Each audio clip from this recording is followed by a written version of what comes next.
Yes, people. Everybody's talking about crime, crime. Tell me who are the criminals. What we have now is a situation where the environment, the country has changed to the extent where we have moved from a very peaceful people to a very violent set of people. We have moved from a point where we had zero tolerance to criminality.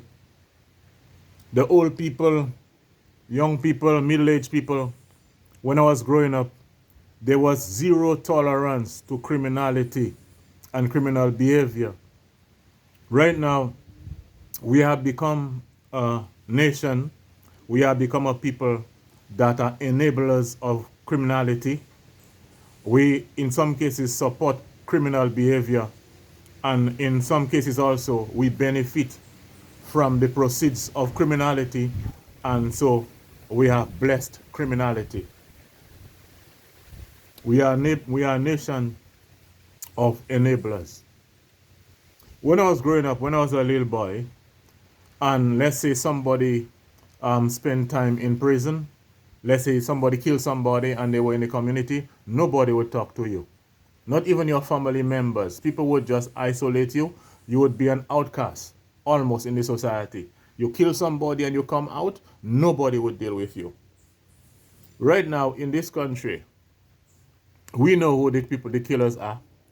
And when those people who have killed people overseas or here, whatever, they come in here, the best women in our society, the best looking, Miss Cutie cute girls that we have, these are the fellas that they want. These are the people that the old people say, he's a good boy, he's good, he's that, he's helping us. So what you have now is a situation where the older people were traditionally guiding the younger ones and teaching us about morality and, condemning us when we were doing wrong things. Now the older people are blessing the criminals, saying how good those people are. We have become a nation where we have lost moral values. We have no moral scruples. The people that we know, the worst of the worst, are the people that are celebrated. You have young men, young people in this country who do very well. They do well in sports, they do well in academics, they do well in trades and in different things, and nobody claps for them. Nobody claps for the young people. Nobody claps for the young people who are doing well in mathematics, who are doing well in sciences, who are doing well in construction. There are young people in this country that are very good at laying tiles. There are young guys who can build a house by themselves. Young guys who are talented in this country who could build houses by themselves. And nobody's clapping for them. Nobody is congratulating them on the ability to do those things. They are young people who are good at plumbing and nobody claps for them. But right now, we have a system where people, they clap for criminals in this country. In this country now, morality and good behavior, good ways, that's not important to people no more. What is important is what you have. They rate you, they value you in this country based on how much money you have. No matter who you kill to get it, no matter what you do to get it, that is what St. Lucians value. And so we have reached a stage. It is something I read in the Bible where it says, in Isaiah or Jeremiah, it talks about when the level of wickedness, which is a very high level in a country, children become your leaders. And that's what we have. Children with guns are your leaders. Because when they occupy a certain area and they say, you can't come there, they can't come there. Broad daylight, high noon, when children controlling a certain area with guns. And grown folks cannot go there. Children have become your leaders because you turn away from God. The truth of the matter is, people believe that they're so intelligent. People want to be entitled to do all manner of wickedness. The things that God say not to do, we do it with impunity. And we believe that life is going to work out good for us. People talk about the politicians are responsible for crime. All the pressures of crime, some people want to put it and lay the blame at the politicians. The politicians' children are at the houses behaving themselves. And as soon as they finish SAFA, they go into university. It is the children sometimes of the ordinary proletariat sometimes that is not behaving themselves.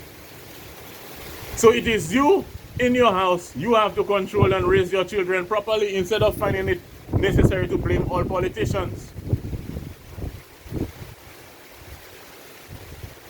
The onus is on the discipline in the house.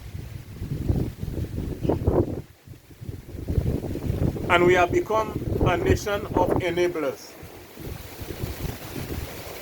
When people have some money, no matter where they get it from, we clap for them. There are young boys, young girls doing very well, and nobody claps for them.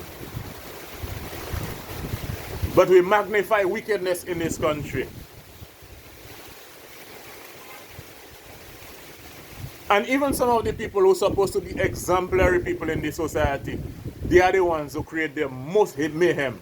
Just listen to their words, their actions.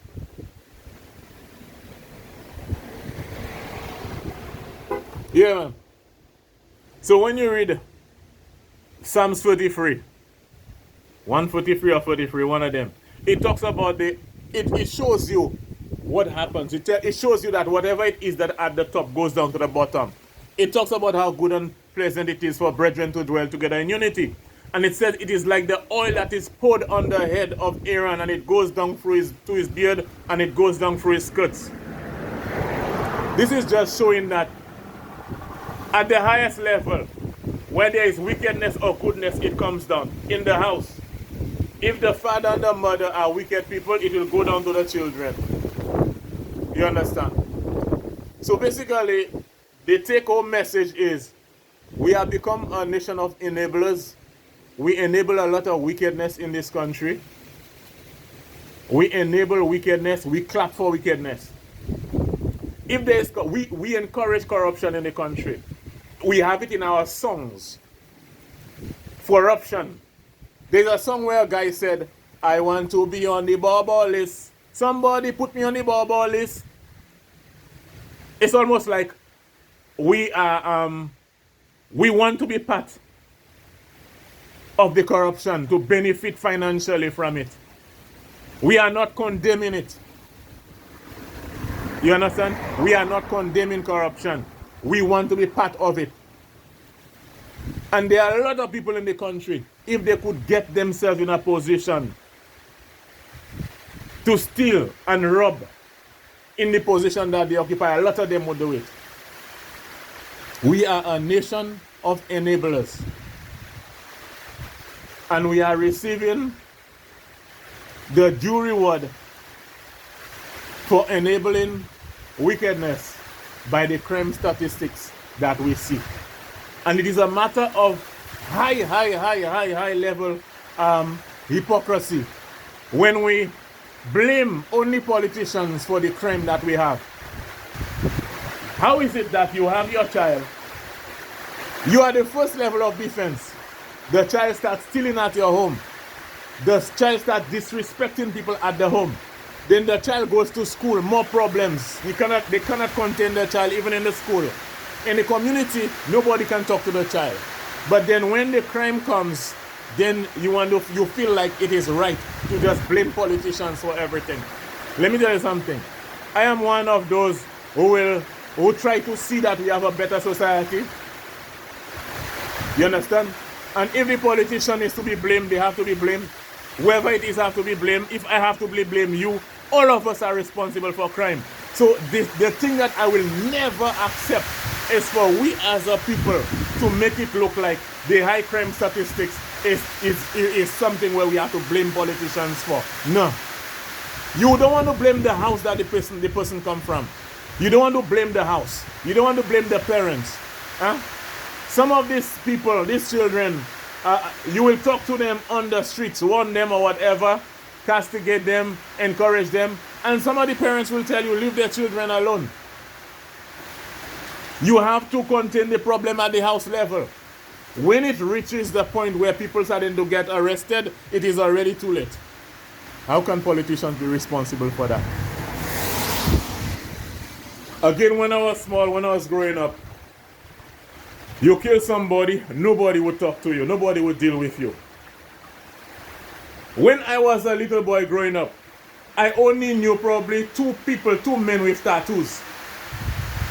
Tattoos were things that people came from prison with. There was a stigma associated with wearing tattoos. Now that is what everybody in this society has tattoos now. You understand? You know the amount of people that were arrested for their dreadlocks? The police would arrest people, take them to the bad lil, some people, and drop a bucket of paint on their head. Just to mess up their reputation, just to make them feel bad, just to denigrate them. Denigrate the whole locks thing. And right now, almost every woman in the society wants dreadlocks. Oh, how far have we gone? Oh, how far? We forget very fast. We are a nation of enablers. We are a nation of enablers. Stop blaming politicians for your crime. Keep the fire burning.